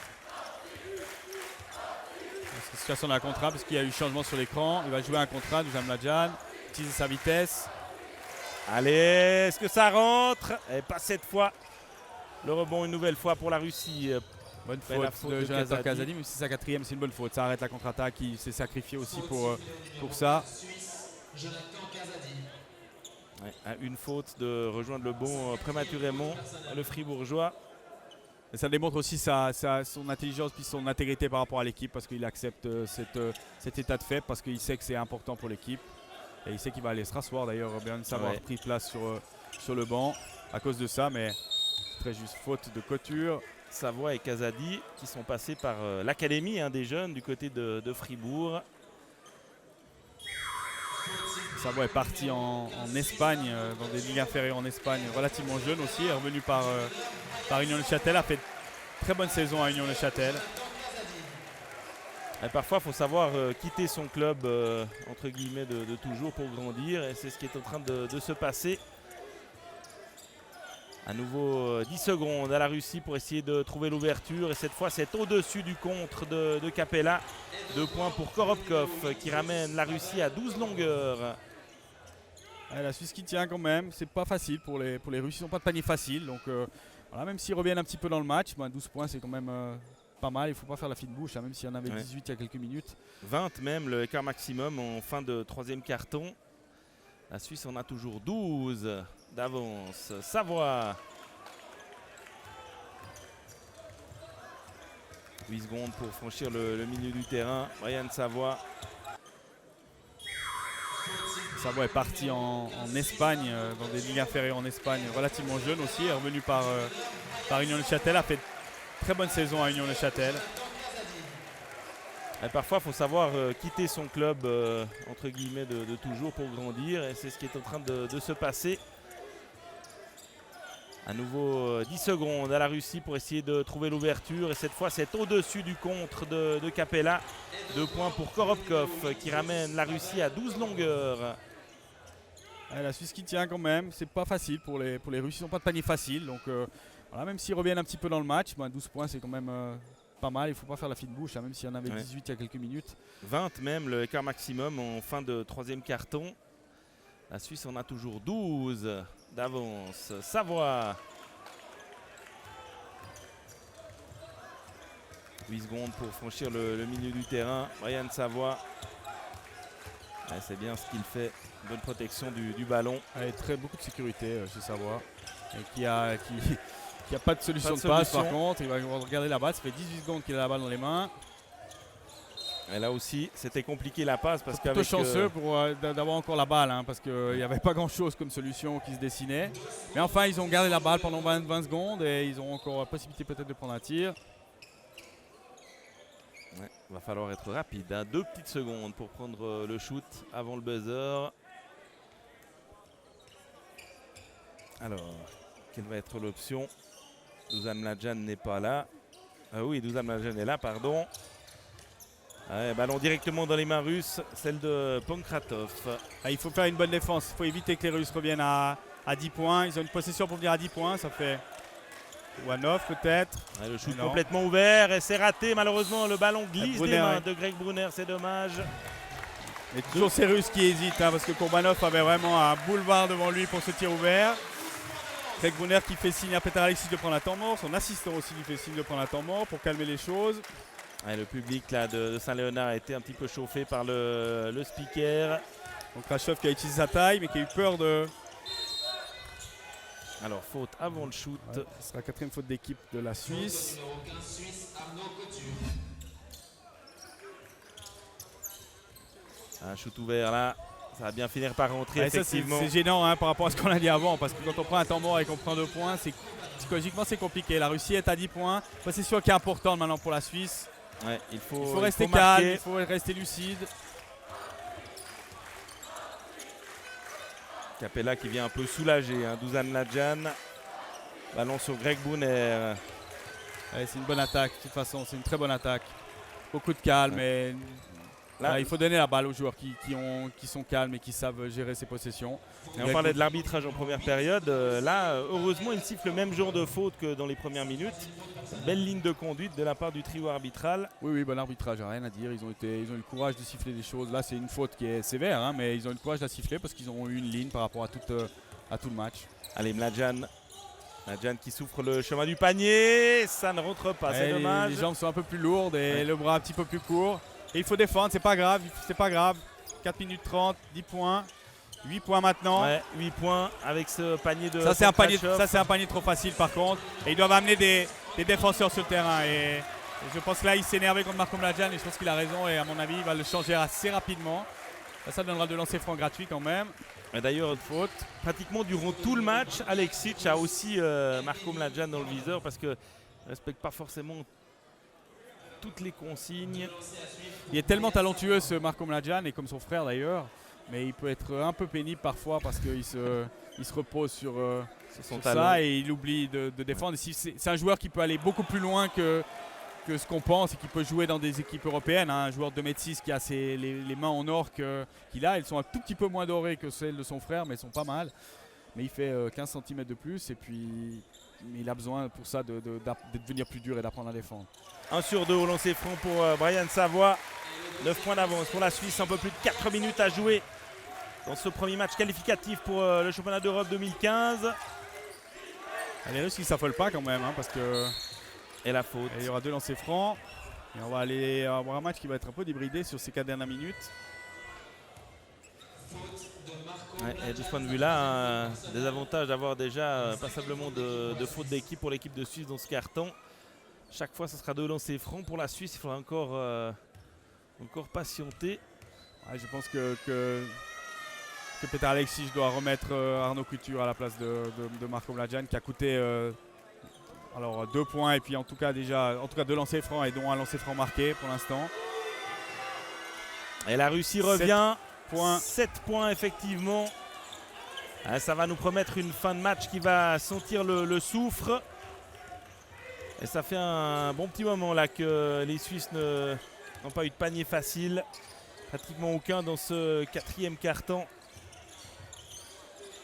Allez, j'allais dire un shoot ouvert pour Greg Brunner, mais il ne l'a pas pris. Il a cherché une faute.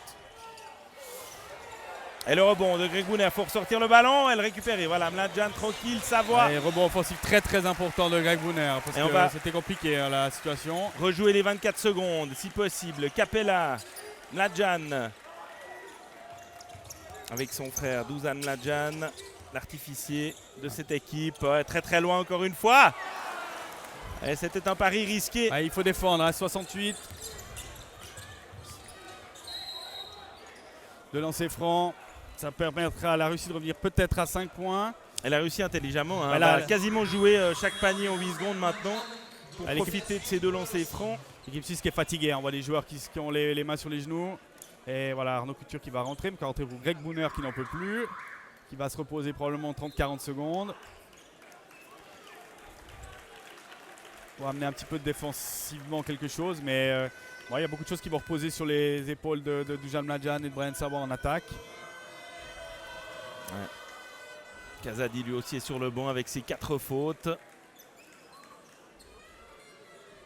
Ouais, il va devoir prendre un risque sur des changements, mais il va essayer de garder le plus d'énergie possible pour la dernière minute ou les 2 dernières minutes.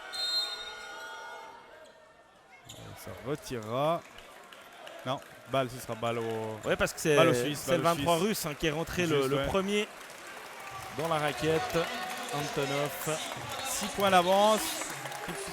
On l'a déjà dit tout à l'heure, il faut marquer cette fois. 3 minutes à jouer. Et le public qui donne de la voix, c'est le moment. À l'interception de la part de Voronov. Et il marque 4 points. La Russie est en train de. La Russie qui est dans le match maintenant. Son retard. Et attention. Oui, marché. C'est juste. J'ai hésité sur la faute, mais la faute aurait été sévère. Marché. Possession pour les Russes. Bonner qui re-rentre.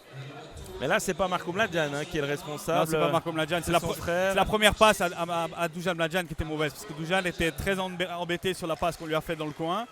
Et ils sont un petit peu, chaque joueur s'est un peu débarrassé de la balle. Et une possession qui est importante parce que les Russes sont vraiment à portée de fusil maintenant.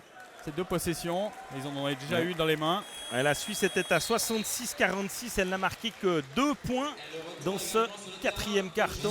18-2 pour 7 minutes. La Russie capable, on le voit, de resserrer les boulons à tout instant. Et il remet Kazadi, ce qui est aussi une bonne chose. Plus de créativité, plus de dangerosité en attaque, plus de calme aussi. Et il faut une possession défensive surtout, parce que c'est. Ouais. Allez. Là, on défendre voit à tout prix. Couture peut défendre sur Kourbanov, fait faute qui est sévère, mais les Suisses ont eu la même de l'autre côté 2 minutes avant. Donc c'est le même arbitre d'ailleurs qui l'a sifflé. C'est sévère, c'est juste que c'est sévère. Mais il y a un contact.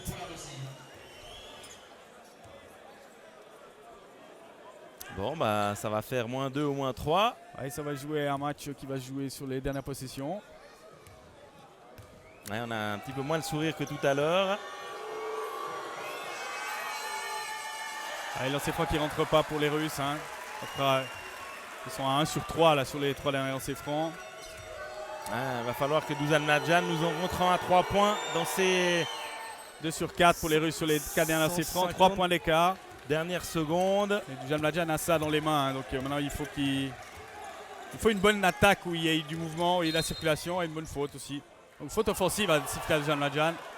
Ça c'est sévère. Alors ça c'est plutôt très sévère et c'est plutôt.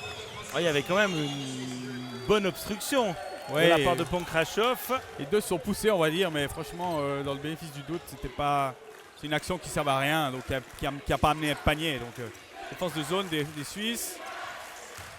Limite du marché au départ. Le panier, la faute. Faute anti-sportive en plus. Un panier contre et faute anti-sportive. Donc lancer franc plus la balle. Ouais, la Suisse est en train à son tour de perdre pied. Les arbitres de la première à la dernière minute ont appliqué exactement le même scénario. Regardez la poussette d'Arnaud Couture. La faute est juste. La faute est juste. Il y avait limite marché au départ sur l'action. Peut-être la faute offensive avant Mladjan est un peu sévère. Mais n'empêche que la possibilité pour Sokolov de revenir à égalité. Ce qui sera fait. Et la possession de balle derrière. Eh bien de 66. Et la possibilité pour les Russes de passer devant, ce qu'ils n'ont pas fait depuis. De 66-46, on est passé à 68-68. La Suisse s'est éteinte malheureusement. Va-t-elle trouver les ressources pour réagir dans ces 2 dernières minutes? Il faut déjà empêcher la Russie de marquer avec. Et c'est juste, balle perdue. Allez, la bonne bonne défense intensité de Couture. D'Arnaud Couture qui s'est blessé en tombant sur son coach d'ailleurs. Alors il va falloir amener peut-être un changement. On a su de récupérer un petit peu. Alors Brunner, Capella, Mafuta, Kazadi et Mladjan pour ces 2 dernières minutes sur le terrain. Mafuta pour son énergie. Il a encore justement de l'énergie à revendre. On voit la défense des Russes qui est très très haute maintenant. Capella, il n'ose pas prendre le shoot et la faute. Ouais, c'est juste, c'est une faute d'ailleurs très stupide d'avoir des Russes parce qu'il n'y avait pas besoin de faire pas ça. de solution. Pas de solution de passe. Mais la faute y est, il n'y a rien à dire. Mais c'est une faute stupide d'Antonov qui est sa 5e faute en plus. Il a sauté simplement sur la feinte de Capella. Il a pris le risque de l'interception et finalement il prend la main. Allez, 68 partout. L'occasion de repasser en tête sur ces deux lancers francs de Clint Capella.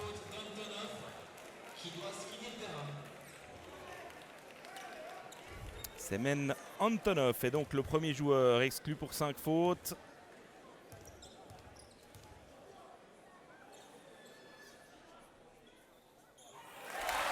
Allez, il faut que ça rentre. Le premier est réussi. Très calme, Clint Capella dans ses attitudes en tout cas. Il a pris beaucoup de maturité en très peu de temps à Chalon. Il y a 18 mois, peut-être personne n'aurait parié sur sa capacité à être aussi bon aussi rapidement. Et finalement, le changement de coach à Chalon lui a fait beaucoup de bien. L'été passé avec Petar Alexis en Ligue nationale, lui a fait beaucoup de bien. Parce qu'il y a 2 ans, il jouait quasiment avec l'équipe réserve, avec l'équipe jaune. Et il est devenu en une année une des valeurs sûres du championnat de France. Ouais, meilleur jeune du championnat de France. Avec Sokolov, qui ne sait pas quoi faire de la balle. Pankratov. Pankratov non plus.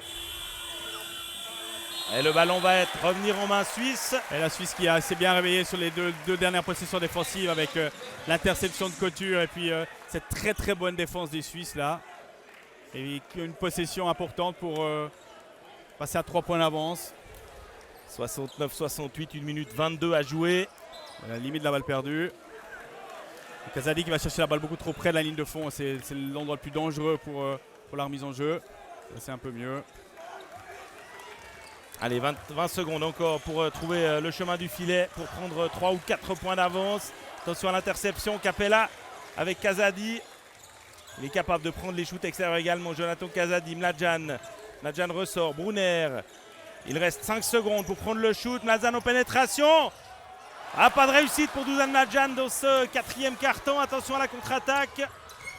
Avec Kourbanov qui ne marque pas. Quel raté!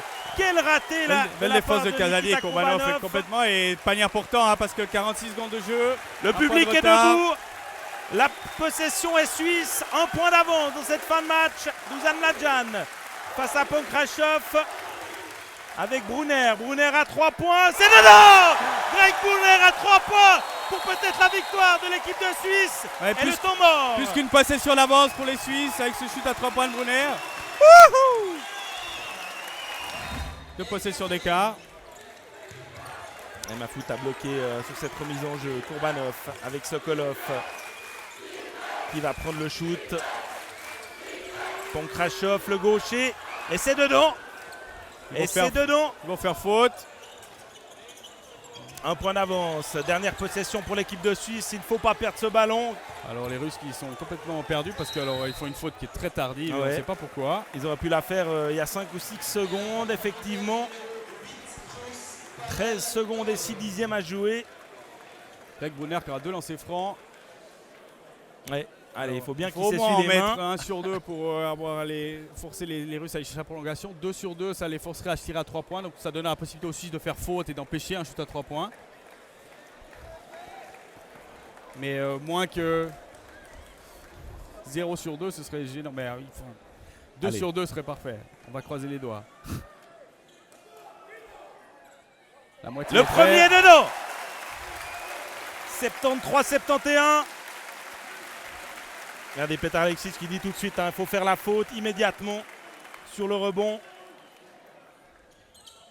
Et le deuxième aussi, 3 points d'avance pour la Suisse. Les Russes.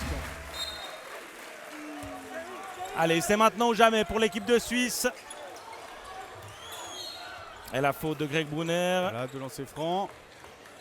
C'est une fin de match extrêmement tactique, évidemment. Chaque coach a encore un temps mort. Et Petar Alexis demandera le temps mort si le deuxième panier est marqué. On se rappelle de certaines fins de match qui ont duré excessivement longtemps. Mais là, il ne reste plus que 11 petites secondes. La Suisse a 11 secondes de l'exploit face à la Russie. Après avoir mené de 20 points Egor Vialtsev sur la ligne des lancers francs. On ne peut pas dire qu'il respire la confiance. Il l'avait raté, je crois, en tout cas 2 tout à l'heure. Un à chaque fois. Premier réussi ici avec l'aide du cercle.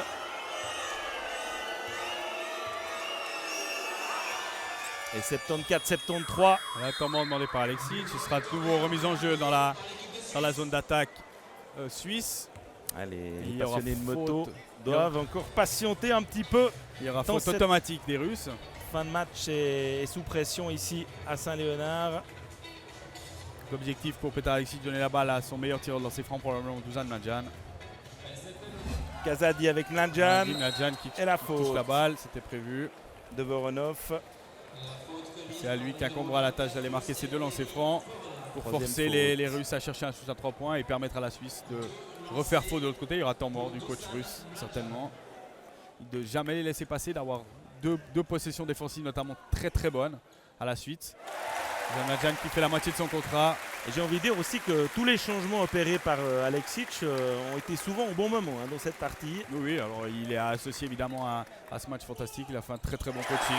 2 sur 2, 76-73, temps mort de Yevgeny Pachoutine à 9 secondes et 3 dixièmes de la fin de cette partie. Était un grand artisan de ce match. Alors est-ce que la Suisse va faire faute ou va laisser le shoot? 9 secondes et 3 dixièmes, la faute de Mafuta sur Vialtsev. Et on va commencer comme ça continuer comme ça pendant un petit moment. Et tant que les Suisses marquent le lancer franc, c'est plutôt positif. J'imagine que les spectateurs qui ne voient pas souvent du basket sont un petit peu décontenancés par cette fin de match. Petar Alexis qui change qui change Mafuta pour Brian Savoie pour donner un shooter de lancer franc. C'est ça l'objectif, un meilleur shooter de lancer franc sur le terrain. Et le retour également du côté russe de Autre chose qui fait exactement le contraire finalement, qui remet un intérieur pour le rebond offensif. Allez, Vialtsev, ça serait bien de rater un sur 2.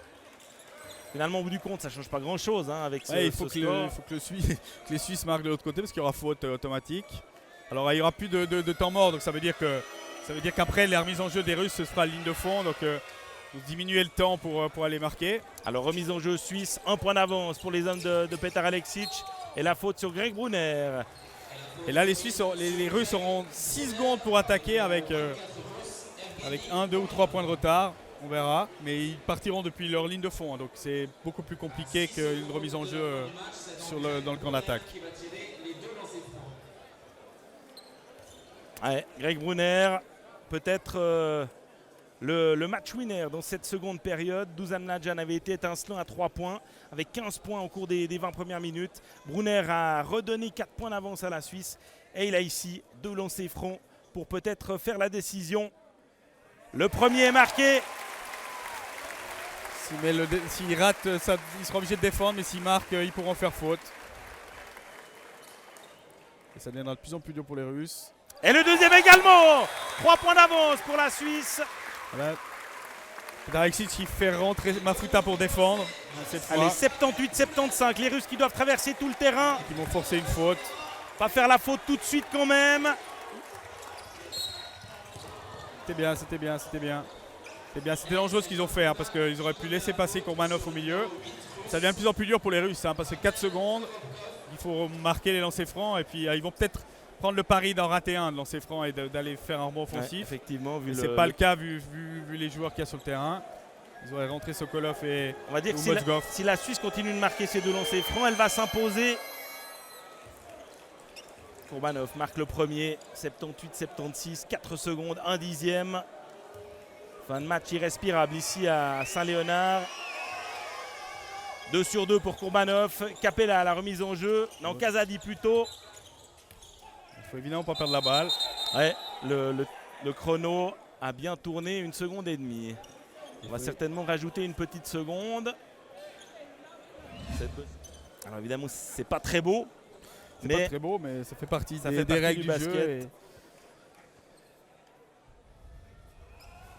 Brunner, il en est à 3 sur 3 dans cette fin de match. S'il marque, ça sentira très très bon. Il suffira de faire faute.